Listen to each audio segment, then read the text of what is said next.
Singer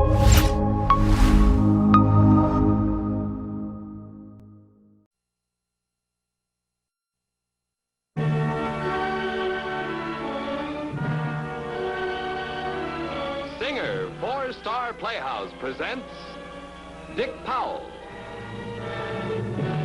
Charles Boyer,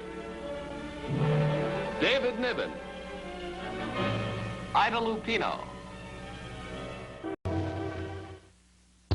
Dick Powell in Detective's Holiday.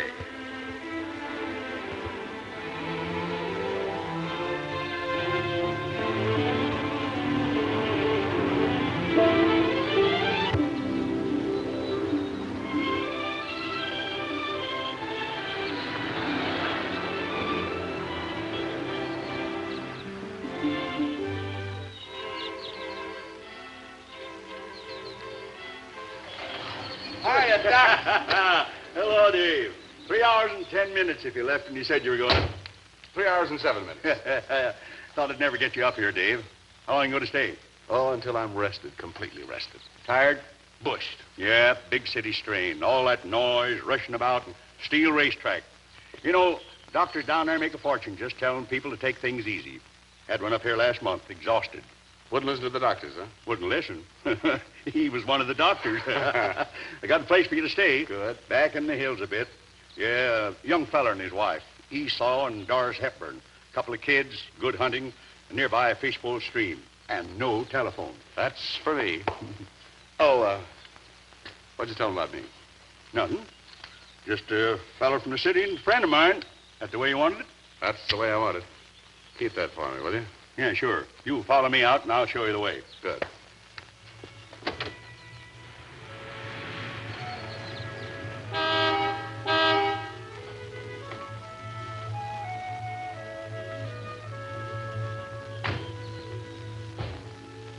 You like it? It's a picture book. Nothing here to think about except nothing. Where's your luggage? In the back. Here they are. Davy Crockett and Daniel Boone. This is John. This is Matty. This is Dave Robinson. Hi, boys. Hi. Where's your pop? Inside. All right. Hey, Pop, it's Doc. Hey, Pop, it's Doc and our new boarder. Doris? How are you, Doc? Hello, Esau. Dave Robinson, Esau Hepburn. Hello, Mr. Hepburn. Welcome, Mr. Robinson. Thank you. See, you met the boys. Yeah, I have a feeling if I stick with them, I'll find all the game is hidden in the mountains. Oh, here's the missus. Doris Hepburn, Dave Robinson. How do you do, Mr. Robinson? Welcome to our home. Thank you, Mrs. Hepburn. Very nice of you to put me up here. I'll try to be as little bother as possible. How long are you going to stay? Yeah. Shh, boys, take Mr. Robinson's bag to his room. I want the big one. No, Here, come on now, come on. Keep going. It's a little wild up here in the morning, Mr. Robinson. I hope you're not a late sleeper. Oh, I'm going to like it here, I'm sure. I'm very grateful to you. Well, I have something on the stove. Excuse me. Well, I got to be getting back up to the office. I'll take these, Doc. Say goodbye to Doris for me, will you? I will. Excuse me, I'll walk to the car with Doc.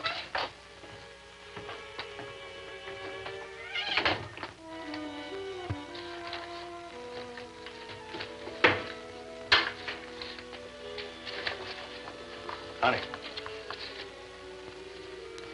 What's the matter? Esau, he's a policeman.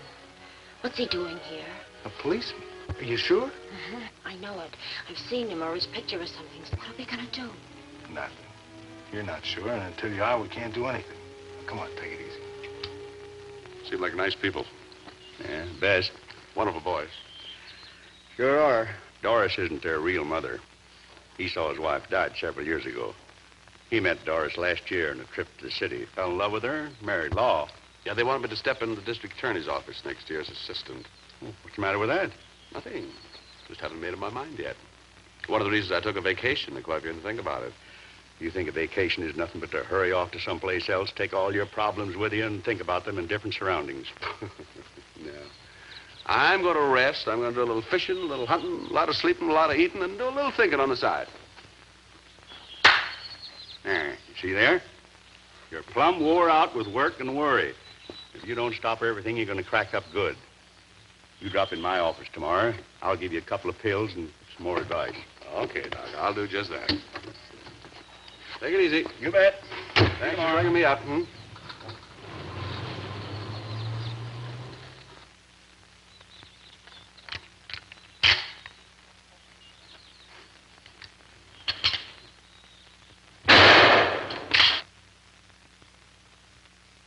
I like the feel of this one. You handle it well. Put another shell in. When you're ready, just holler pull. How fast does a quail fly? Oh, just about like that. Hey, you don't shoot like a city fella. I'll tell you a little secret. When I found out in the service you got time off for top score, I became an expert. Pull. Must have kept in practice. Pull.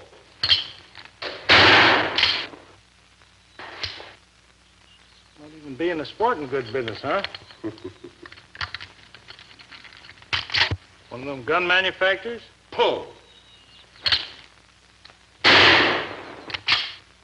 Might even own a shooting gallery, but I don't. Pull.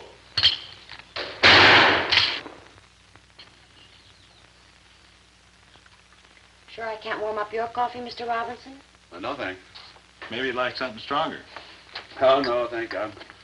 Perfectly happy just to sit here in front of the fire. Say, boys, you ever notice how the flames make pictures? I just saw the monster with two big horns. See him in the corner there? Oh, he's gone. You know, the Indians used to tell fortunes by watching the flames dance. Tell my fortune. The only trouble is that if they didn't like the fortune, they always threw the fortune teller into the fire. I promise not to. Ah, quiet, Matty. You're so tired now you can't keep your eyes open. He doesn't have trouble keeping his mouth open. Are you? Hey, watch it. Tell my mommy's fortune. Looks like I got myself into something, huh? All right, Matty, I'll tell you Mommy's fortune. Now look in the fire, both of you. Go on. There, see? There's a tall flame with light hair standing next to a little boy. Mommy didn't always have light hair. Hey. Oh, Maddie, don't tell your mommy secrets. What's wrong with changing hair? It doesn't hurt the fortune, does it, Dave? Mr. Robinson. Mr. Robinson? Oh, I shouldn't think so. Kids are the darndest, I tell you. You see, 2 years ago when Doris and I got married, well, we thought kids being blonde... It wasn't 2 years ago, Daddy. You brought Mommy back from the city only a little over a year ago. Yeah. Well, now you have Mr. Robinson so confused he couldn't tell anybody's fortune. Oh, come on, Mr. Robinson. What do you see that's going to happen? Well, I'll tell you one thing about fortunes, Matty. If you're going to look ahead happily, you've got to make sure you never have to look back. Boy, I wish I could tell fortunes. Well, you could if you knew the secret of the fortune teller. What's the secret of the fortune teller? Well, the moment you start to tell somebody's fortune, they tell you. All right, boys, time for bed. Oh, Come on. Kiss your mom. Good night. Good night. I'll tuck him in. Good night, boys. Come on. Bye. Good night. I'll take the dishes away.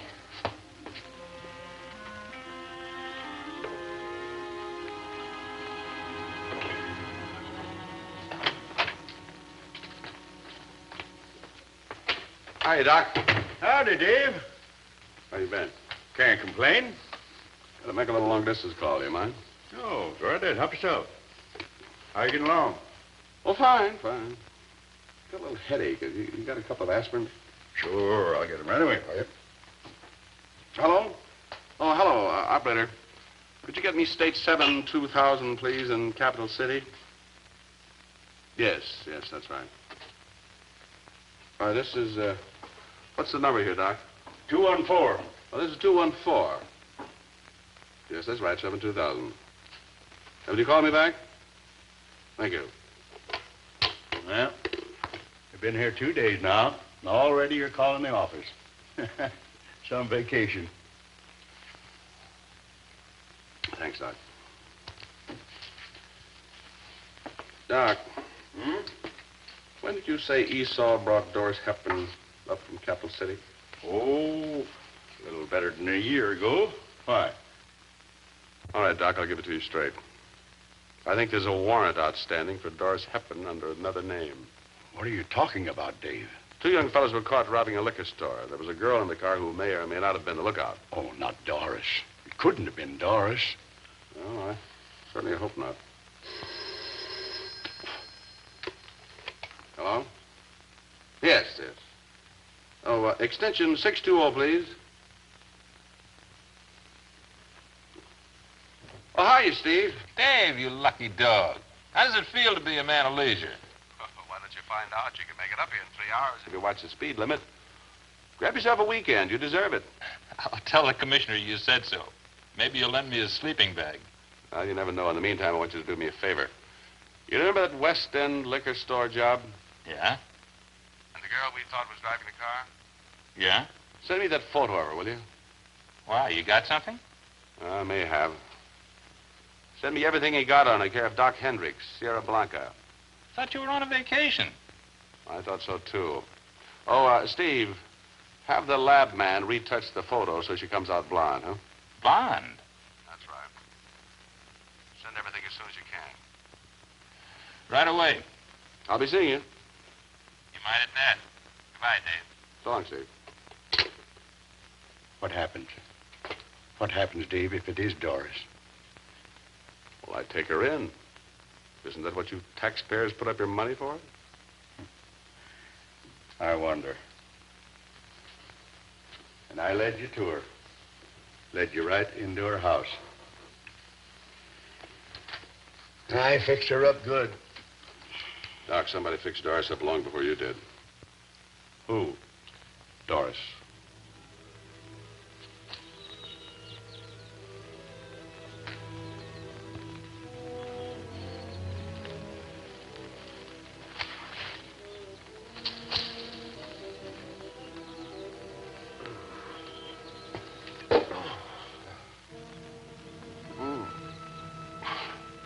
Esau. What's the matter? Oh, just let me rest here for a second. When that last hill got me, You don't look so good. I'll be all right in a minute, I think. Maybe you better go back to the city where you got somebody to look after you. You never can tell what's liable to happen to a guy up here. I feel all limp inside. I don't know whether I could make it back to the city or not.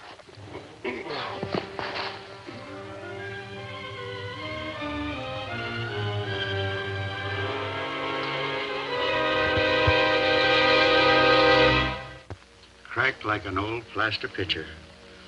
First infection came along, hit him like a plague. Virus pneumonia. Can be simple, can be serious. In this case, it's serious. What can we do? Well, I wouldn't like to move him. Nearest hospital's over 100 miles from here. Moving him there might make it touch and go. I'd rather keep the odds more favorable where I can. I'll take care of him. You ever had any nursing experience? Yes. Might be day and night for both of us. Crisis anyway. I know.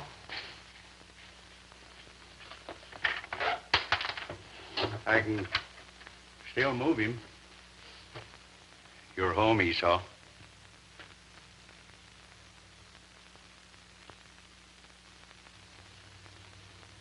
He can stay. Doc, anything I can do? Do you have a Bible? Yeah. Read it.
Where have I been, Doc?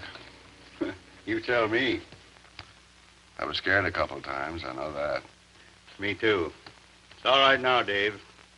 Thanks to a lot of heart, a lot of prayer, and a lot of woman. Doris, I can't seem to remember anything but Doris. She must have spent every minute with me. She didn't miss many. I gave her a pill yesterday afternoon. She's still sleeping. How can I ever repay? You can't, Dave. If you had $1 million and gave it to her, you'd still owe her a lot. Oh, incidentally, here's a letter that came for you while you were sick.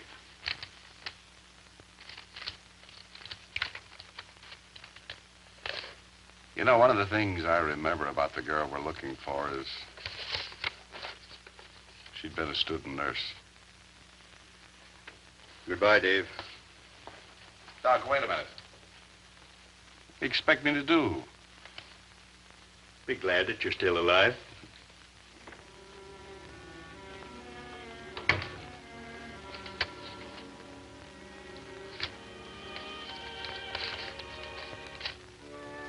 Cookie time! Oh, boy! Cocoa! Eat! Boy, am I hungry!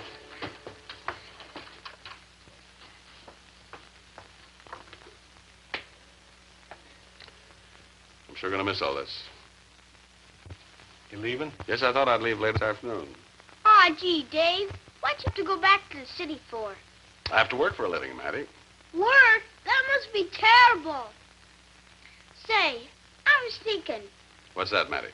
when you first came here, you started to tell my mommy's fortune, but you never finished. Oh, now, Maddie, please. Wait a minute, Doris. I think maybe I want to hear that fortune, too.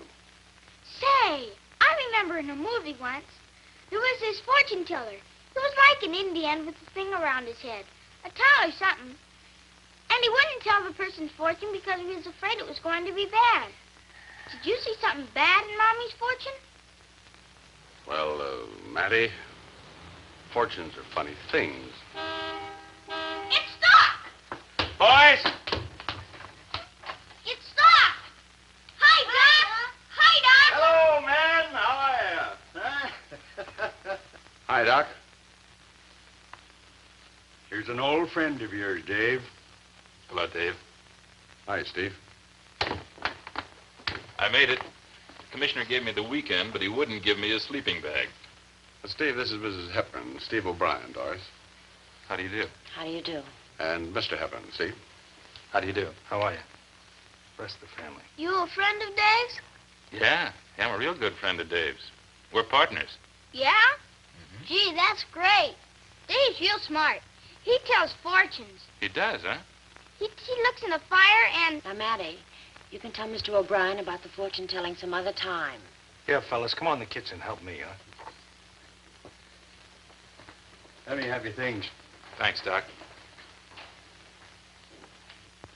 I hear you were sick. Doc tells me we almost lost you. Yeah, I was on the short end there for a while, but Mrs. Hepburn fixed that. Well, excuse me. Certainly. 3 men in the kitchen. I understand just what you mean. When do you think you're going to leave? Come on outside. I want to talk to you. Excuse me, Doc. Yeah.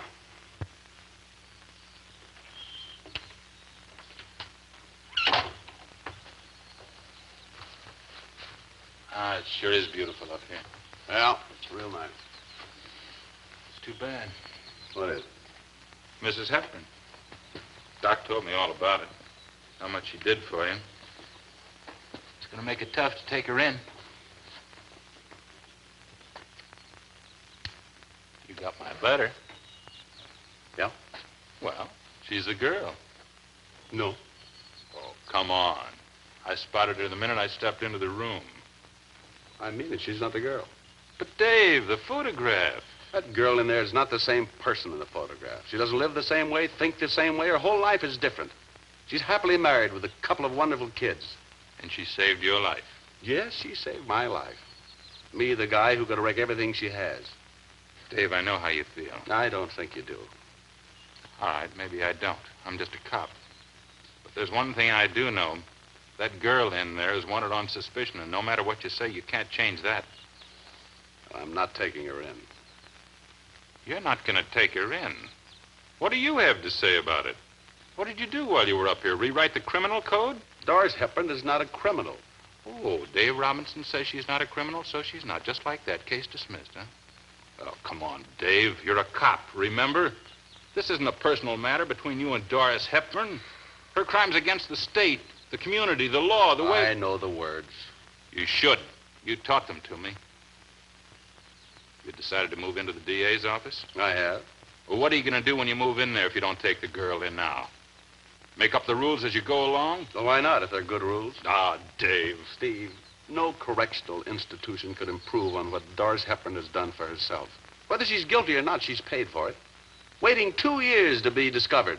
Waiting for someone to tap her on the shoulder and say, I arrest you in the name of the law. What law? Law that says you got to lock her up until she can return to society as a good citizen? That's the book. Well, then show me a better citizen than Doris Hepburn.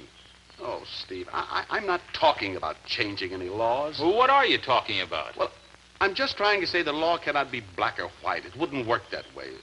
There's got to be room for understanding, tolerance, compassion, forgiveness. But that's not up to you. Well, who says the rules can't be changed? The book. Well, there's another book with some pretty good rules, 10 of them. Dave, we can't be concerned with moral considerations. Well, if we can't, we're lousy cops. Now, I'm going to go inside and pack. You make up your own mind.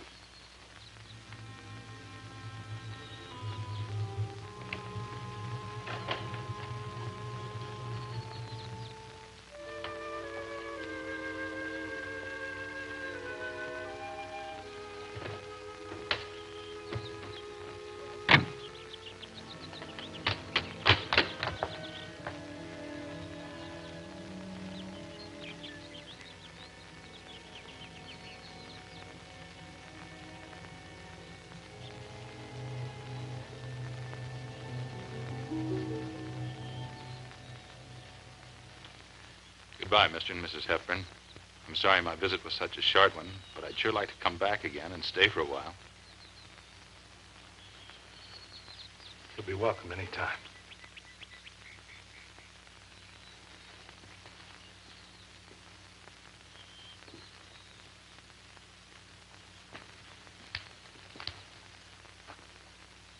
Annie, I got a little unfinished business with you.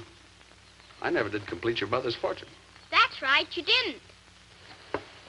Well, here it is, Manny. I see nothing but happiness ahead for your mommy. Nothing to worry about. Nothing but a bright, shining future with a wonderful man for a husband and a couple of wonderful boys. Why are you crying, Mommy? That's a wonderful fortune. These are happy tears, Matty. Very happy tears. Well, goodbye, everybody. Hope to see you real soon. Goodbye, Dave. Thanks. Bye, Dave. Doc. Goodbye, Dave. Best patient I ever had.